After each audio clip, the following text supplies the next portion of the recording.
అధ్యక్ష ధన్యవాదాలు. అహ్మదాబాద్లో గ్రౌండ్కి మాత్రమే మోడీ గారి పేరు పెట్టారు కానీ స్టేడియం పేరు మార్చలేదు అధ్యక్ష. మోడీ గారి పేరు స్టేడియం పేరు సర్దార్ వల్లభాయ్ స్టేడియంగానే ఉన్నది అధ్యక్ష.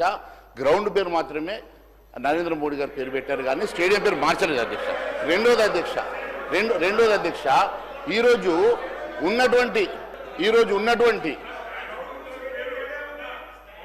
పొట్టి శ్రీరాములు గారి పేరు మార్చట రైల్వే స్టేషన్కి పెడతామంటున్నారు కదా అధ్యక్ష. మరి ఈ పేరు ఎందుకు మార్చాల్సి వస్తున్నది? ఎందుకు? మరి ఉస్మానియా యూనివర్సిటీ ఉన్నది కదా అధ్యక్ష. కాబట్టి ఉస్మానియా యూనివర్సిటీ పేరు మార్చి సురవరం సుధాకర్ రెడ్డి గారి పేరు పెట్టుకోవచ్చు కానీ ఉన్న పొట్టి శ్రీరాములు గారి పేరు తీసేసి ఏదో రైల్వే హబ్కు పెడదాము అని చెప్పడం అది ఎంతవరకు సంబంధించిన అధ్యక్ష?